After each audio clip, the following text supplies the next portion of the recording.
Okay. Does size matter to you? Or you don't Size really of care? what? Of the guy's package. Babes, can you drive? That's the question. Are you going to be able to drive the 1400? Are you able to drive the German sedan? Are you able to drive a Cressida? Yeah. Is it power steering?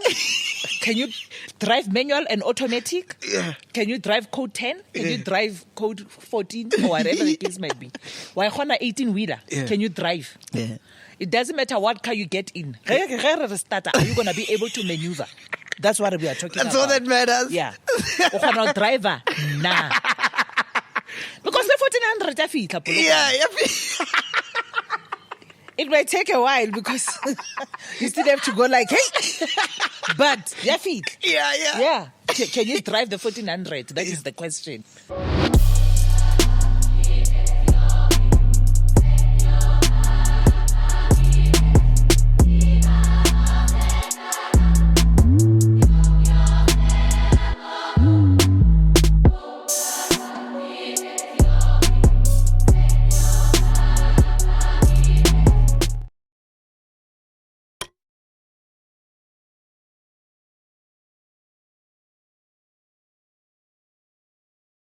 Henda Varimini, welcome to another episode of Podcast and Chill. And today I'm chilling with a living legend.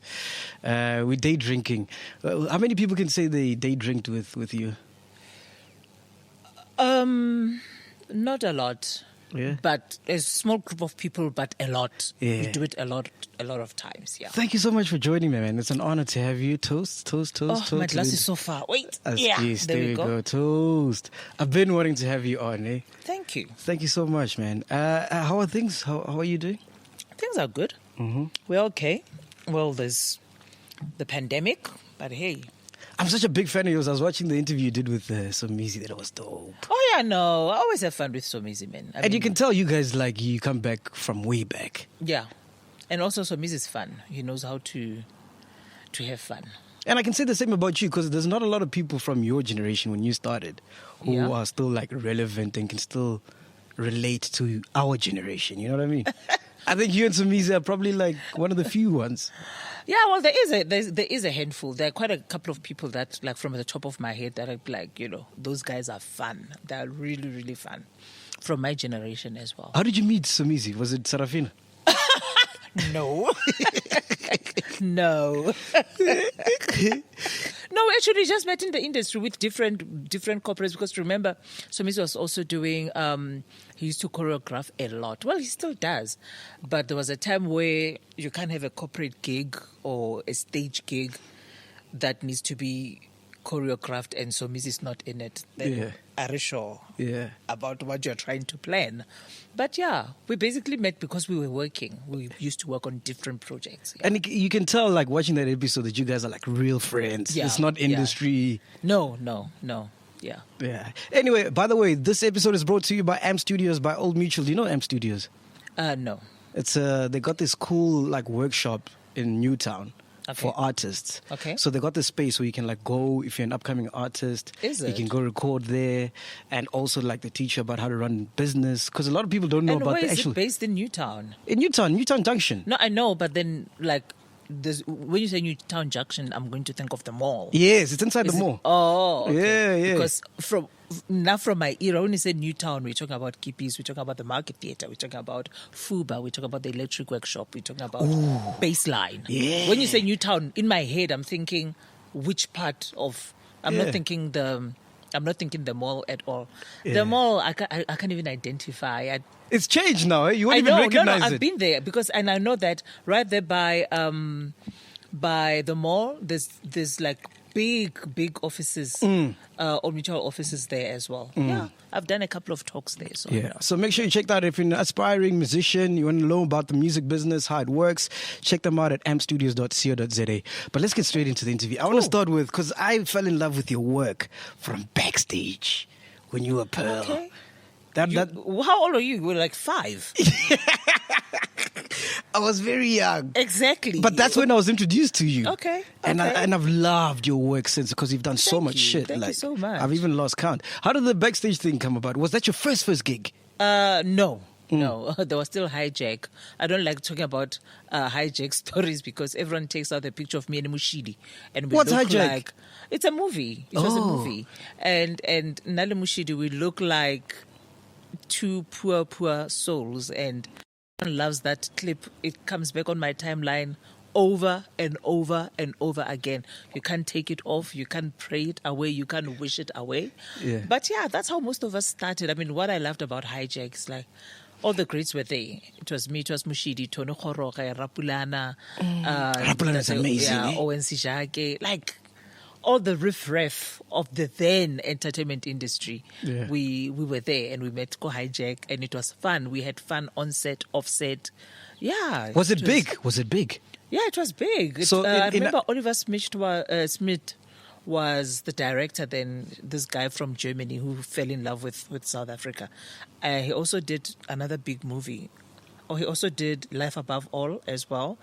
But yeah, Oliver is one of those guys who just What liked- show now would be as big as Hijack? What show now? I mean, then came Tsotsi, because I mean, Hijack was a movie. So it was as big as Tsotsi. Yeah, it was quite. For us, it was like one of the first big things that we did, and Yeah. Well, for me, that is, it was quite cool. And then when do you get Backstage then? Backstage was Hijack we shot 1999 into 2000, and then Backstage was 2000 to 2001 and 2. That's when I was there.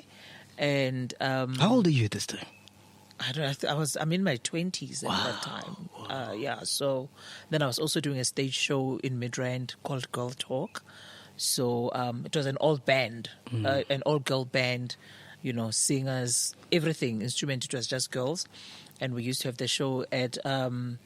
It used to be called Sound Stage, in Midrand. Richard Loring was the owner of the studios of the theater at the time, and what we did, we basically did covers of the best-selling songs for that year. So it happened each and every year, and then the girls would change and would rotate. But there'll be a couple of classics that stayed. I did a lot of Tina Turner, because Brenda Fassie wasn't big at that time. no, I mean, what do you mean? She was, and we did have Brenda Fassie as well. We did. We had international music. Well, let me not say international, because even in South Africa we've got international music. Yeah. But it was like music from overseas, and we had local music as well. Yeah, we did all of that. I saw a tweet you did the other day talking about Jerusalem, how much you love Master KG. Yeah, I mean, now we're sitting at 60 million views. How crazy! I mean, now you would curse. You wouldn't be talking to me. You'll be bowing down. You must fill in an application. You must fill in an application and ask that you would like to say something to me. Yeah. And then it goes through the first panel, and they see if you are worthy of speaking to me. Yeah. Then, by the time it gets to me, that means it was a serious. So you do Hijack. It's a movie. Now you're going into like is Backstage telenovela? Backstage is a soapy. It's a soapy. Yeah. So when that script comes to you, are you like, fuck, this is dope? In fact, I don't even know what I was expecting, but I knew, because what they were looking for basically when I started Go Backstage, they were looking for someone who could, they always look for triple threats. You must be able to pull a note, you must be able to move, then you must be able to dance. That was Backstage what it was, because remember, you don't remember, there used to be this show called Fame. You probably know the remake of Fame. You don't know the actual Fame back in the 70s. And Irene Cara used to sing the theme song, Fame, I'm gonna live forever. Yeah. That one. Yeah. And that's what Backstage used to be. The South African version of Fame. And I remember Serious? Was Backstage the remake of Fame? No, I'm just saying like because it was based at an art school. Talking to music students, dance students, talking about entertainment industry and all of that. But I remember when they called me for a meeting, they're like, okay, listen, we are looking for someone to be one of the teachers, one of the lecturers, Go Backstage. And at that time, I was doing Girl Talk. You see, in theater, we don't work Mondays. So we work Tuesday nights, So you have a show Tuesday, Wednesday, Thursday, Friday night. And Saturday, you've got 2 shows. And then Sunday, you've got 1 show. So then there's a bit of a break. And the Sunday show is in the day. It's like 3:30. So we've got the Sunday evening, then you've got the whole of Monday and a bit of Tuesday. And at that time, I needed to change my hair because I had braids, the singles. So I had to take them out so I can put fresh new singles in. Took them out on Sunday, only to get called by, her name was Stephanie at that time. She was one of the producers for Backstage, and they called me. She's flown in from Cape Town and they want to have a meeting with me to see me, so to speak. At that time, I started untangling the hair. Yeah. So half of the hair here at the back was my normal hair. And you know, when you cut the singles, you don't undo from the bottom. You cut where the hair ends. Yeah. So I had like a bit of a thing here. Yeah. And then I had long hair. I just wore a duke and I went to meet these people, blew them away. They're like, okay, fine, but now we need to see what you look like. Can you take the duke off? I was like, no, not really. But I did, because I told them the story. I was like, you know what, I'm actually in between hairstyles. But I had 3 hairstyles on my head at that time. Natural hair, half here and long there. It was just like, it was a mess. But yeah, besides the crazy hairstyle, I still managed to get the job and I was very excited. So would you say Backstage was the first gig that like blew you up? Like we got introduced to Rami from Backstage. Yes, let me say that, because I think at that time it was the longest one, because I'd done a couple of small appearances there, cameo roles here and there, bit parts. But yeah, not Generations. I mean, I've never been on Generations. Yeah, how come you've never been on Generations? No, they couldn't afford me. I'm kidding. No, I actually did a cameo on Generations. You know, I did a small, like literally a 1 scene cameo on Generations. But Backstage, Backstage, I was there for longer. So for me, that was like my first biggest TV gig, so to speak. Yeah. So you're doing Hijack, you've done Backstage. Are you thinking, fuck it, I've made it now. This is what I wanted? Not even, no. I'm For like, real? no. I mean, that was just the beginning. No, man. No, never. No, never. You don't even think like that at that time. At that time, you're thinking about your next gig. And you don't become absent-minded. You are present with what you are doing. But then you get excited with the possibilities of what else is out there. Because you say, every time you appear on TV, you're asking yourself, what is this doing for me now, based on where I want to go and what else I want to do? So you don't get time to appreciate and enjoy being on Backstage? No, I do, which is what I'm saying, like, you need to balance. You become present in the moment of, I am working here. But while you're working here, whatever you put in this work right now, it has to be enough to launch you onto the next bag. Yes. So every day you're going there, you're killing it. No, when you walk on set, it doesn't matter. Even now, I still do that. When I walk on set, I walk like it's the first time I walk on set ever in my life. It sounds like it was a good place. Why did you leave then? No, but remember, what did I do? I went and I did other things. I don't remember. Don't ask me about the CVs from the 20 years ago. Now I don't know. So you got to a point where you're like, okay, I need a new challenge. Yeah, but also I was only there for 18 months. Yeah, I was there for 18 months. So, and that was fine. And I mean, my contract was not even renewed at that time. But I wasn't bothered. I wasn't like, oh my gosh, I don't have work. I was like, no, I'm gonna get more work eventually after that. So, and that's what happened. This is when we go to Scandal now. Oh, never. There's like a big jump between Scandal and Backstage. Whatever. That's the thing. There's That's so big much. Jump. I don't remember. Remember what else. No, I did Seven Delan much later. I don't know. Yeah. I did something. Yeah, but I've done a lot of TV work. Yeah. And also, that's another thing. Also, I think there was a time where I was not on TV, but I do a lot of stage. I do a lot of, that's what I was telling you about corporate work, when you MC. And I also have a band that I work with. And I do a lot of industrial theater. Okay, not now as I used to do it then.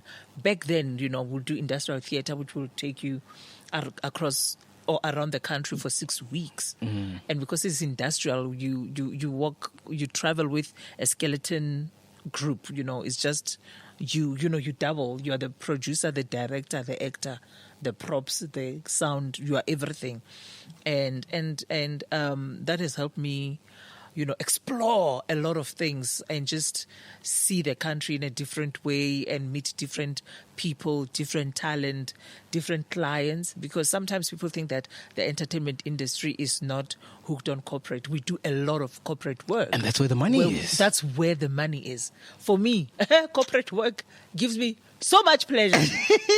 So much pleasure. Like, yeah. When there's a But did you know that from the beginning, like when you started, why did you take that angle? Because most people, when they get in the industry, they want to be, in front of the camera with the lights and the fame. But you see, that's what I keep saying to people, that there's more work. In fact, there is more work off camera than on camera. And there is more money off camera than on camera. And I don't know why people, they don't get this thing. It is like that, because if I am going to, let me give you an example. If I'm on a soapy, okay, and they're paying me 20,000 rand a month, okay, so it's 20,000 rand from the soapy called MacG, yes, okay, every month, the king, yeah. You're so spicy. It's called the king.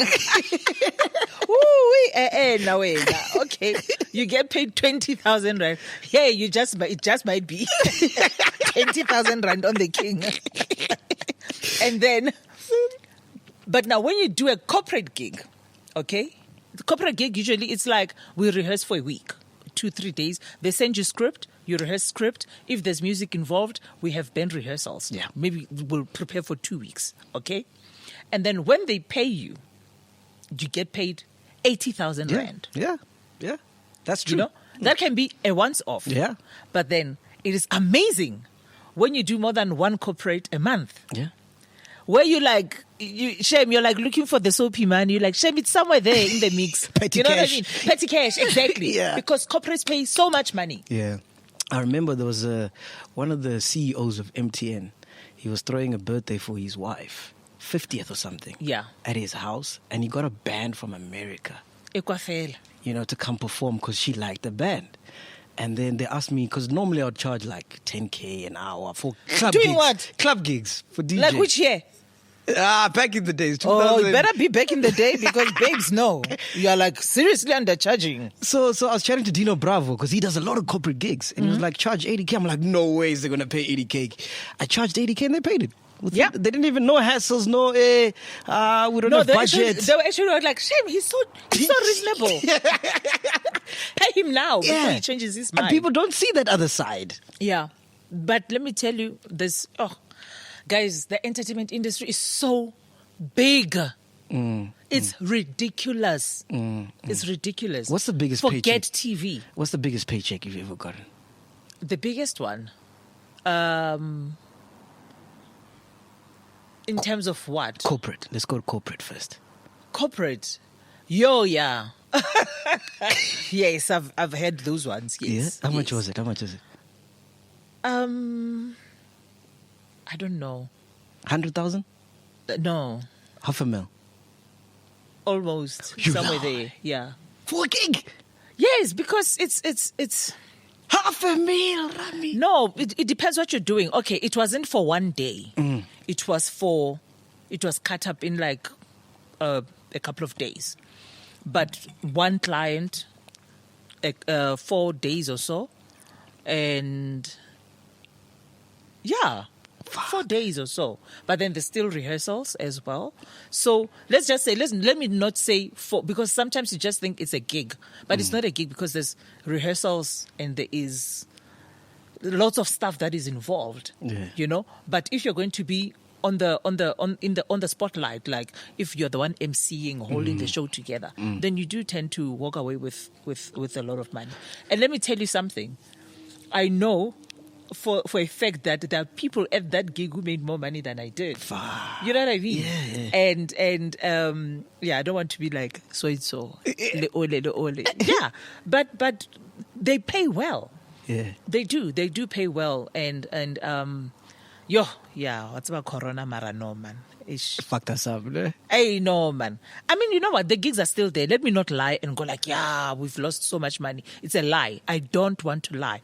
Not everyone is stuck in the rut. Not everyone is stuck in the rut. Yeah. There are people who have somehow consistently managed to string a particular path for themselves that it has laid a particular foundation. Like this work that I do for different clients that has always been steady with or without the pandemic. So that is why I don't want to lie. Away from acting. Away from that. For me, acting is extra. Acting is advertising for me. And when I say acting is advertising for me, I mean TV. Because it's like a billboard. And soapies and stuff like that, because there are people who you see when they act on TV and like, oh, she can act. Wait until you see them live. Wait until you see them in a piece that has been written with music and, because, we also do productions. Like you can do a play as a corporate once off, but it becomes a big, massive production. And you see these people coming in. I mean, there are people that you don't see on TV and people are like, oh, she mama, khale aile. People are coining it. I wish I was them. So what works with TV when you're on a telenovela, when you're on a soapy, it helps because it is constant income. It's every month. And that's what everybody wants. Even the bank, they're like, no, we just want to see that there's something coming in every month. You're like, babes, did you check my statement? You want to go there, but it's that thing. And it is good because we want people, artists that are working all the time. But what I'm saying, without taking away from TV work, is that there is a lot of work, there is a lot of different aspects of the entertainment industry that need people, especially black people. They need those areas to be tapped into. So the problem is when someone goes into the entertainment industry for fame, then when you're not on TV, then you get very discouraged. You're like, I'm not working. In fact, now when you don't see me on TV, that's when you should be worried. Seriously, that's when you should be worried. Yeah. Because TV, when you're on a soapy every day, is 12 hours a day. Of your time. For a salary. For a 20,000 salary. Right? But then, if you are not there and then you get 3 gigs, that pays you 100,000 each. That is your salary for the year. Yeah. Even twice. Yeah. Twice over. Yeah. So I want artists, and I am hoping to help encourage or help build a generation of artists that see beyond what TV can do for them. We want people who are songwriters, people who write scores. Writing scores for a movie, that's a big deal. It's a big people check. Like Hans Zimmer, they're like coining it. He doesn't even care what other things he's doing. We need soundtracks. That is why now all of a sudden people are actually taking popular songs, like normal songs, and using them as underscores, because we don't have proper people. We don't have people who are doing underscoring properly. Where you sit and you write the music, the notes, you play, and everything. And you've got this huge library of music that when movies are done, soapies are done, telenovelas are done, and all those kind of things, they know what we can actually go to your file. Yeah, like the guy who wrote Lion King. What's his name? Yes. He's sorted. He's sorted. Oh, are you talking about Level M? Yes, Level M. Yes. He's sorted. Yeah, well, he did part right, but he is sorted. You are right, because if you go anywhere and you say Level M, they know exactly who you are talking about.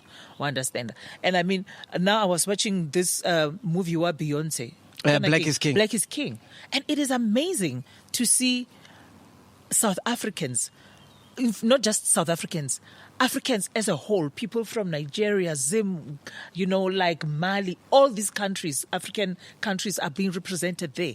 And their names are there in the score. Can I tell you, when royalties come, guess what happens? It always filters. It never filters down to you. You never run out. You never run out. Imagine getting 5 rand all the time, sitting at home doing absolutely nothing.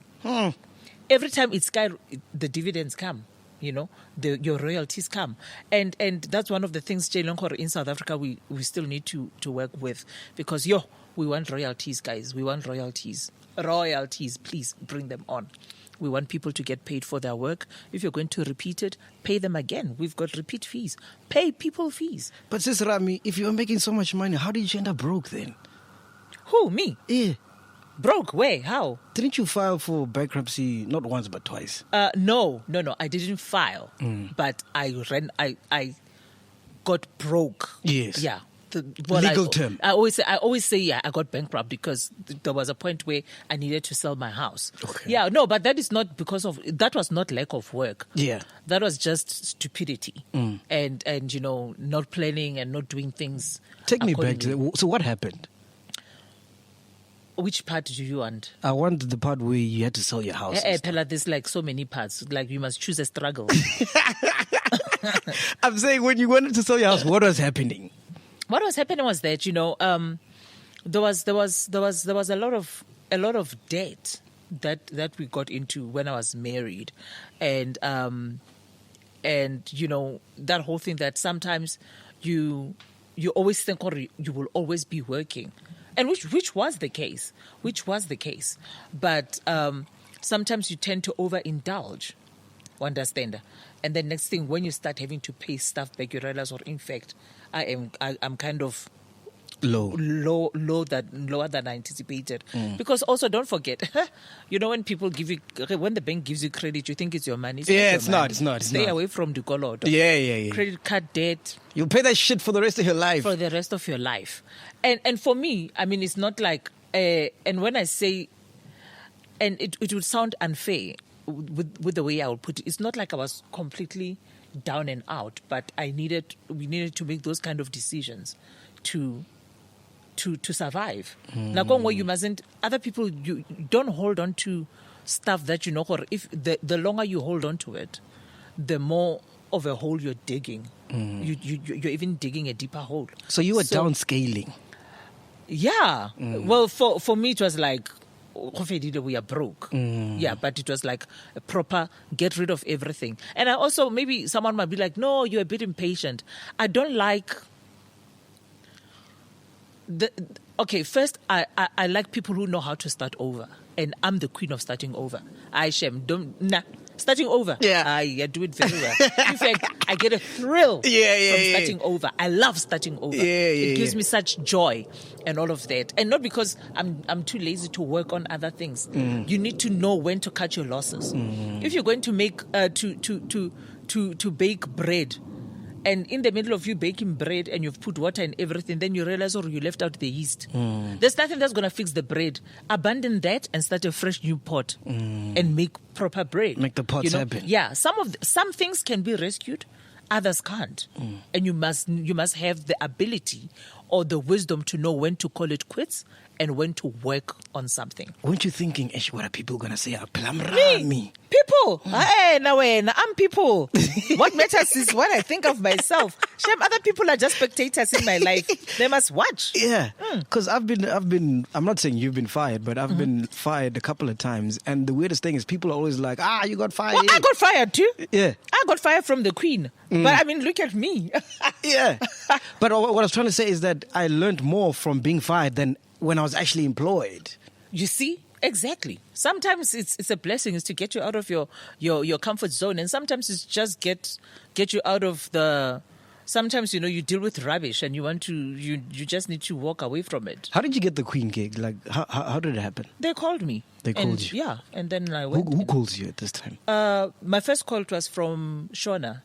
Sean. He called me first, yeah. Yeah. And do you have prior relationships with them? Because, you guys have been in the industry for long. Yeah, well, I've known them, but the Queen was like my first... No, it wasn't. I'm lying. I did I did a bit part with them for Rockville when Rockville started the very first season. Yeah, but I was just there in and out. Yeah. But The Queen was like my biggest work with them. Yeah. Were you looking for a job at the time, or you were still busy and you're like, let me dabble into this Queen thing? Yeah, I was like, I mean, I suppose you never stop looking, but I was working. I wasn't unemployed. Yeah, you never stop looking for work. And when they fired you, was it because when I got fired, I was the last person to know in the room. I went there, I did my show. Illuminati. And then it was like, hey, by the way, that was your last show. I'm like, hey, what do you mean? Oh, no. With me, I kind of knew. I was already anticipating it. It was just a matter of what, are you going to say it first or what, kind of a thing. But don't you hate it like now when you do interviews, everyone always brings up the Queen and the Fergusons, it's like... Listen, I don't mind, because I was a very big part of the Queen. It doesn't matter how you look at it. I was, and I think I made a very big mark. You can't talk about the Queen and not pretend I wasn't there. Yeah. I mean, there are a lot of people that were on the Queen that will be like, "Can I name a character, man?" But please, you know what I mean? Yeah. Yeah, but you can't talk about the Queen and think, or you can erase what Gracious was or who she was on the show. Yeah. Yeah, I mean, come on.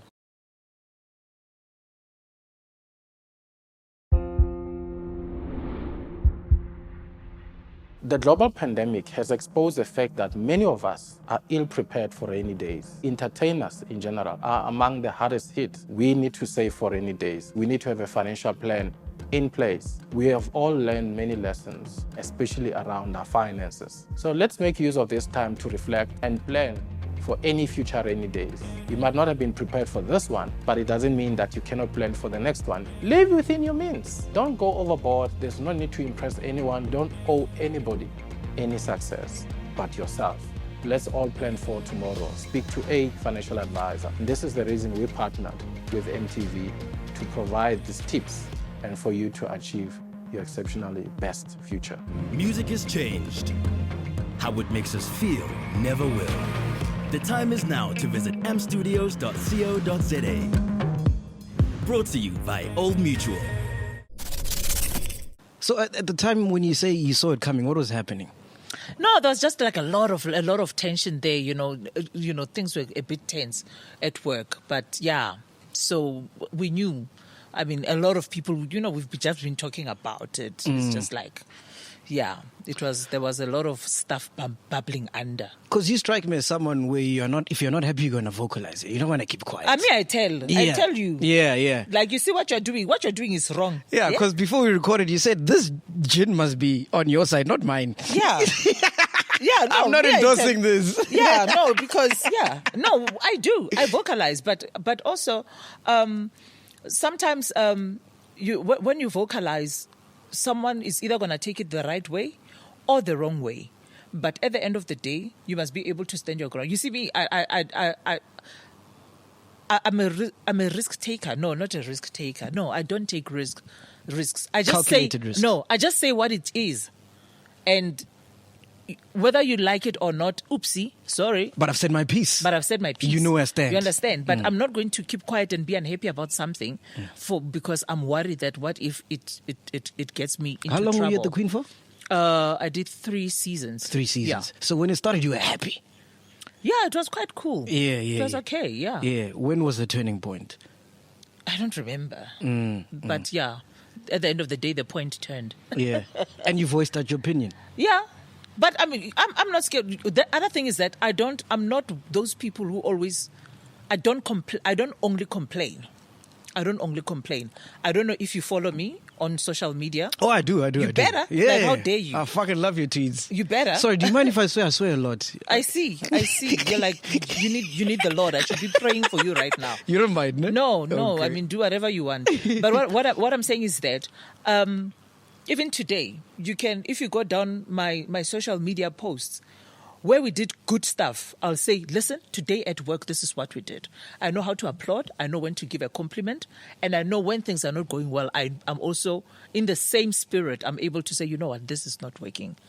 working accordingly? Can we fix this? Can we talk about this? Can we work on that? And I'm not just always complaining and looking for trouble or looking for stuff to correct, but you need to be a balanced person. You need to be a balanced person with a sound mind. You need to be a balanced person who knows what is right, what is wrong. You need to have timing. You need to be able to speak out, because if you're not going to speak, then a lot of things, will go badly. Yeah. Will just not work. So sometimes it works that you've said something, and sometimes it won't work, and that is okay. Would you change anything about the Queen saga, Queen Gate? About you've got jokes for days. Would you wish maybe you hadn't voiced your opinion? No. No, I don't do regrets. No, I don't. Yeah, I speak my mind, but like you said, calculated, whatever. Maybe at the back of my mind, I do calculate and everything, but I've never said something and then at the end of the day, go like, yeah, maybe I shouldn't have. Ooh, maybe should I go back and apologize? No. I said what I said. What do you think? What do you wish they had done? I guess that's you.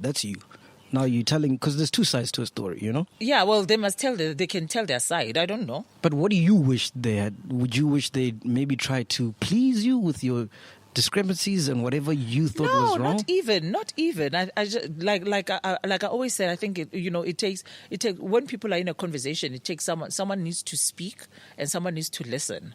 And yeah, I just think the more you listen to the people that work with you or for you, it helps in a lot of ways, because sometimes one of the imbalances or the issues that we have with employers is that some employers, before you say what you want to say, they kind of look at you from which position do you hold in the whole scheme of things.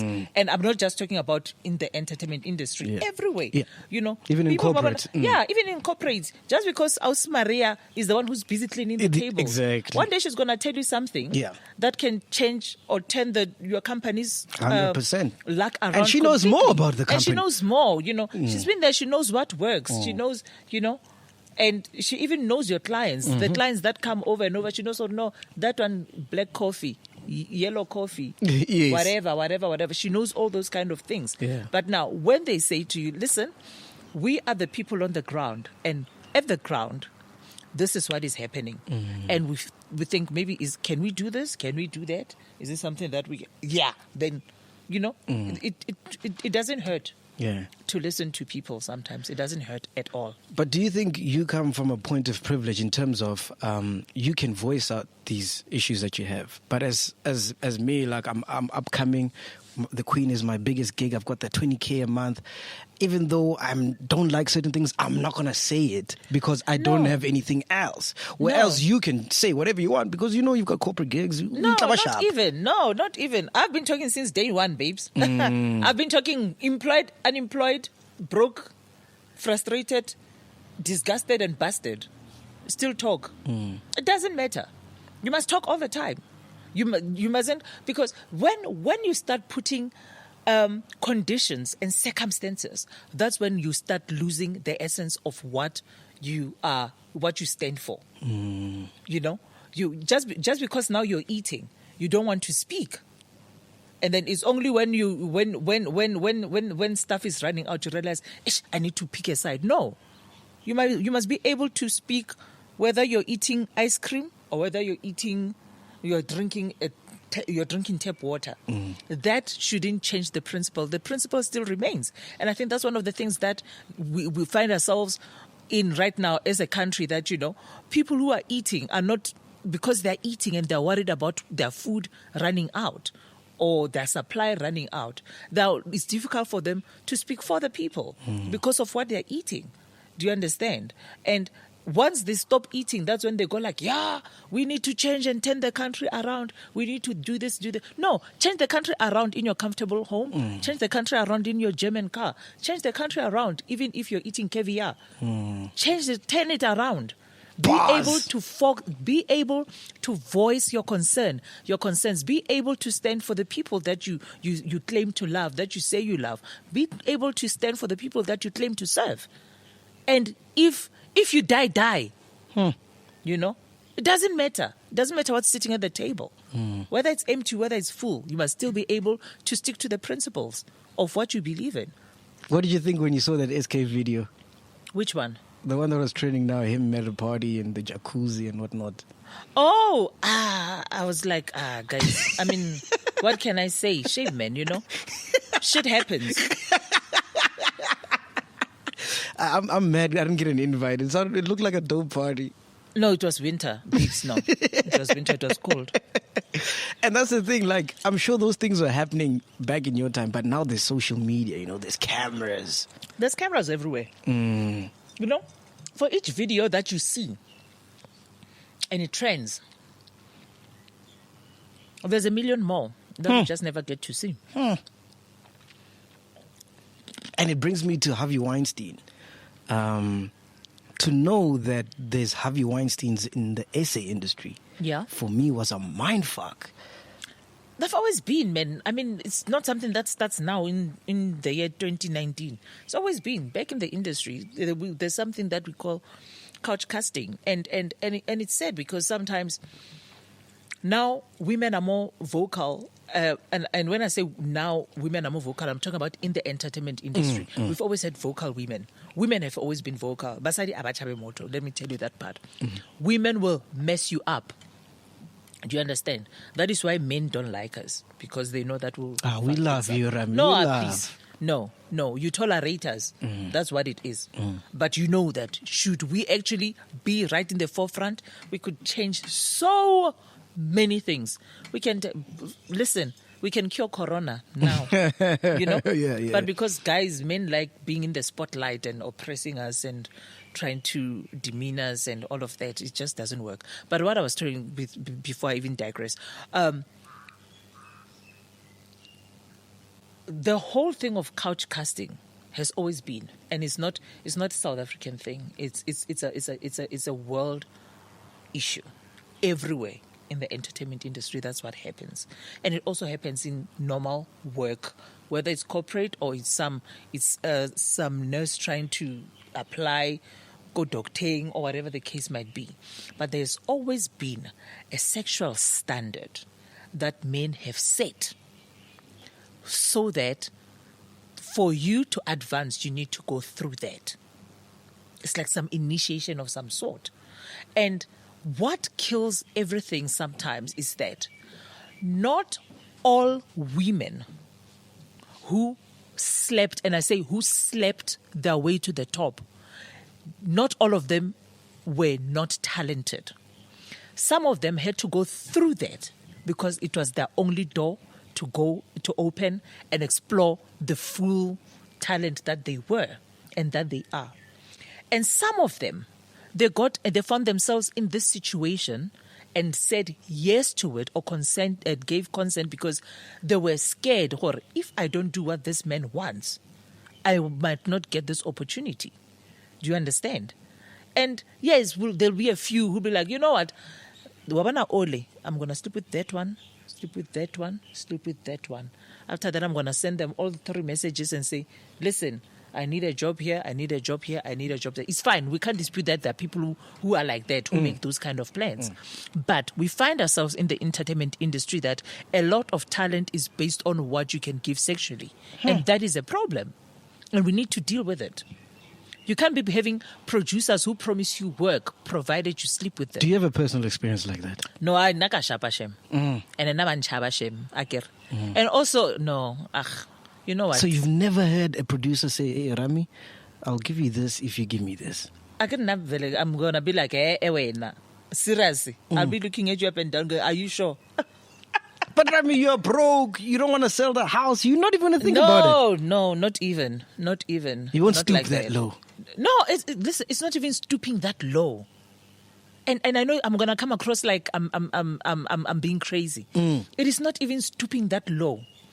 It is complete use and abuse of power. at that point, it is not about me as the victim. I am not stooping that low. The problem is that you are the step that I need to get there.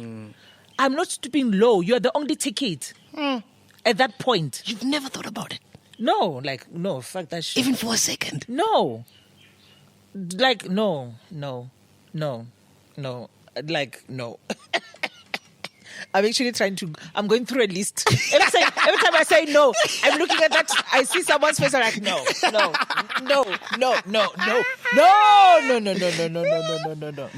Kerry, no. And you don't judge women who have done No, I don't, because I understand the situation. I know how it goes. And which is why now it is difficult for some women to come out and say, this guy forced me into doing it, because at that point, the guy was the ticket. That point, the guy was the ticket. Some of them, they know. Someone will come out and go like, this guy raped me. Ne? They say, this guy raped me.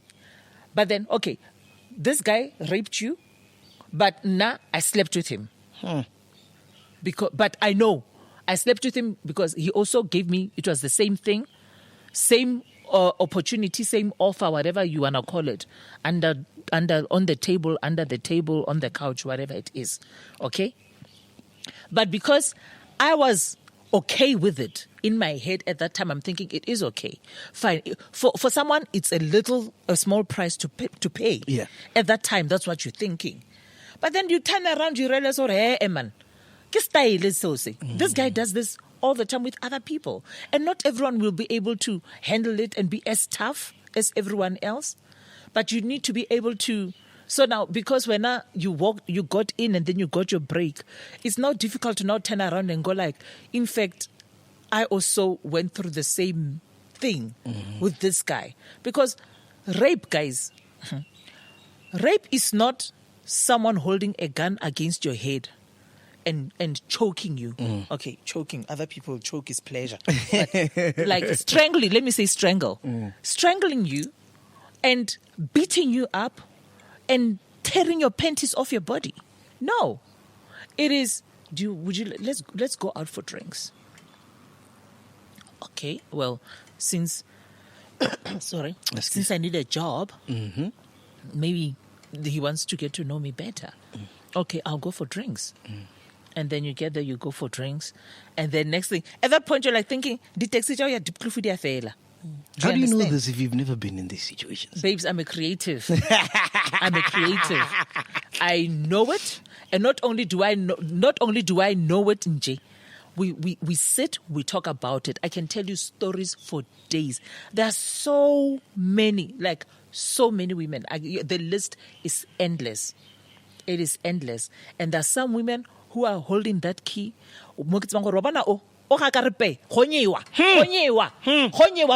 Everywhere, you know. Don't you love social media for that? Yeah, because absolutely. All these people, your Harvey Weinsteins, the guys that have been getting away with murder, literally. Yeah. Now it's coming to the fore. Yeah, That time and you know is what? coming. Another thing that I think it's a very creepy trait of mine. I'm a very patient person. I'll come back after 15 years and remind you. Do you remember 2018? The 14th of February. I'll tell you. I don't mind. Some of the things you sit and you watch, you go like, no. Just leave it. Leave it. You don't need a ladder to go fetch the fruit. Sometimes you just wait for the fruit and then it's going to come and hang low. Then you're going to just take it off. Is that how you feel about the man or the boy or guy or whoever who raped you? Is that how you feel? I know, that one was done already. That one, yeah. You sorted it was him out. Very, very sorted. Sorted. You know what's crazy, Rami? I'm going to go off topic for a while. Yeah. Most of the ladies I've interviewed, like whether it was Mas Chava, Tineo Ranaka, yeah, they've all experienced sexual abuse. It baffles me. No, it's not every second woman has experienced sexual abuse. Because another thing, it's not even about the actual rape in terms of intercourse. I mean, I saw a tweet this morning. It freaked me out. This girl says she got onto a train and then throughout the journey to where she got off, this guy was dry humping her. Ah! Ne? Today, this guy was dry humping her. And as she got off, he said to her, yo, even I've got semen all over my pants and I was going for an interview.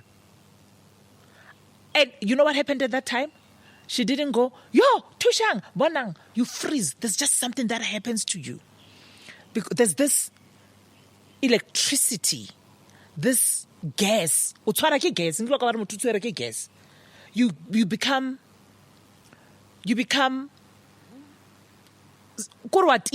you switch off because the fear you've just been gripped by this fear and you're in this state of disbelief and you're like looking around and people are going around. I mean, you can imagine what happens with training. People are singing, others are selling peanuts, people are preaching. Where's the social distancing? This fucking guy. And then you're just frozen, you literally freeze. This person is busy behind you, pleasuring himself. He doesn't know you. He doesn't know boundaries. Nothing in his mind says, what the hell are you doing?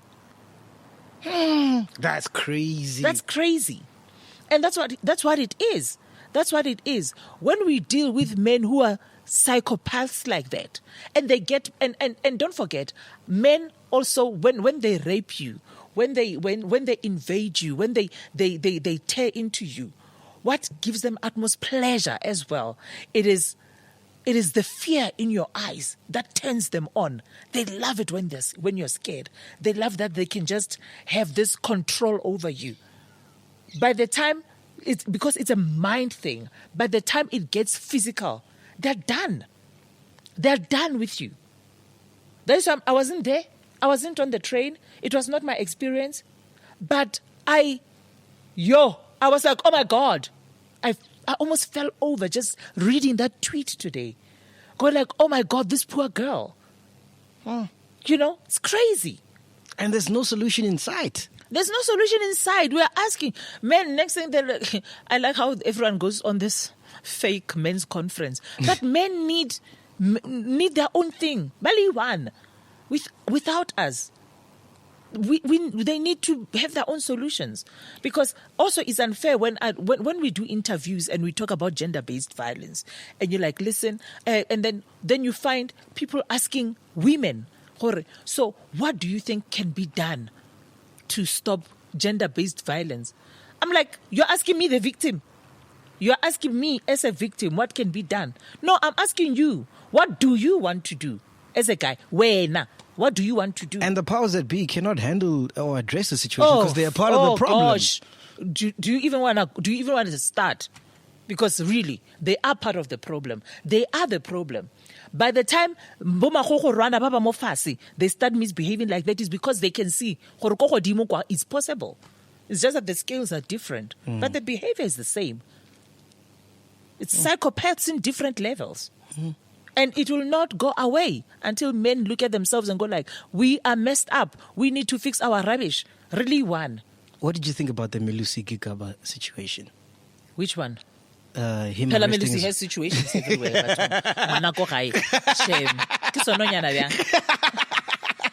He's sloppy, that one. The one of him arresting his wife because she scratched the car. I was expecting something bigger, something stronger. I was expecting that waiting to exhale moment where Angela Bassett just lights up a cigarette and goes like this and the car goes woof, you know? Okay, I'm being dramatic. But you know what? You see, the scratching of the car, it's an end result, or maybe one of the result of something that has been happening for quite some time, for over the years. That was just acting out of anger. It was a spur of boiling the moment point thing. It was a boiling point. And yes, scratching a car, whatever, it's a criminal offense. Like we've been discussing and people are debating it on Twitter. Yes. How do you scratch someone's car like that? If it was someone else, you would have had them arrested. But there is a story behind that. And nobody is touching on the story.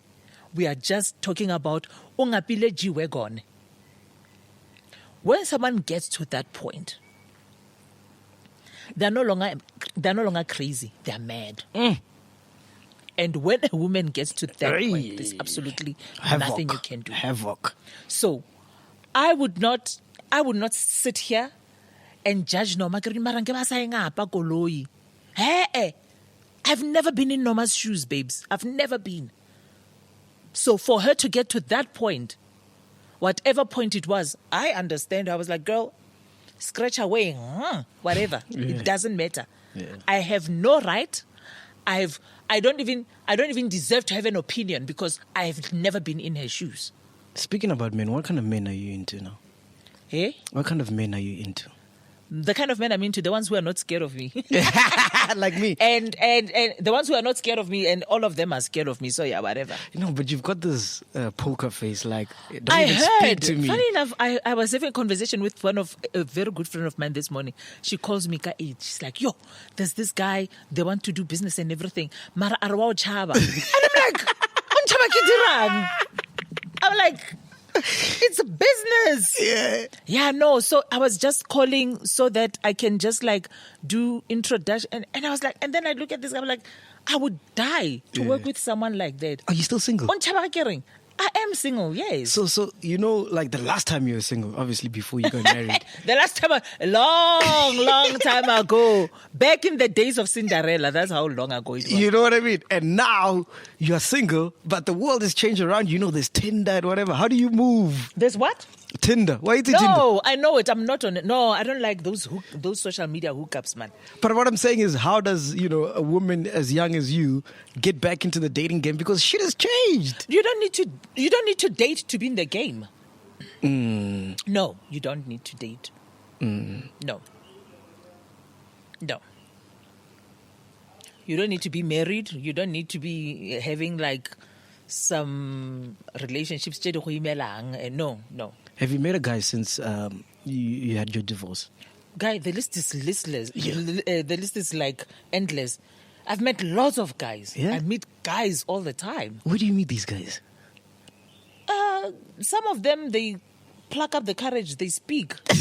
And sometimes I just go, come here. Tell me about the first guy you met after your divorce. Where was it? What was happening? I don't remember when. Is it that many? Yeah, 7 years ago. Is it that many? You are reaching. Yeah. No. What? More now serious. Because you look like, you need a guy that you can control and tell him what you want. Like even in bed, you must say. No. You see, that's about Banchaba. I look like that. No, man. I'm actually quite nice, eh? I'm quite nice. And I know Swiss is going to disagree. Swiss is my manager. He says I'm so demanding. Have you been with a Ben 10? Because these young kids now, they're on fire in the bedroom. No, it depends. What is a Ben 10? Ben 10, like someone younger than you. So I'd be a Ben 10 for you. But then I think what I'm saying is that what qualifies a Ben 10? If someone is 5 years younger than me, they're not a Ben 10. They're not a Ben 10. 10 years younger. 10 years younger? No. You've never? No. You've never? Ngamo Yeah. So no.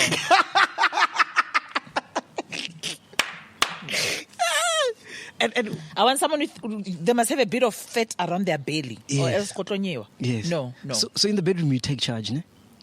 Yeah, like hello. For real? So you tell me I want it like this. Yes, why not? I got last golong. No, guys. No. Yeah. And I know other people they get intimidated with women who know what they want sexually. I know my body. I know which buttons I want pressed. So I can't just lie there in state. No. Those times are gone. Those times are gone. We don't do it like that. Yeah. We don't do it like that. Yeah. We don't do it. No, it's not done like that these days, guys. No, but what if I say, Rami, today, let me be your king. Listen to me. Well, it depends if I want to listen or not. I mean, I'm a good listener. I do listen. I mean, relationships are give and take, sexual pleasure and all of that. It's all give and take and all of that. Yeah, there are days where I want to just sit back and be catered to, so to speak. So you're not opposed to that? No, never. Next. Yeah. People, they must work. Well, 50 Shades of Grey type of vibe. No, we let book fan.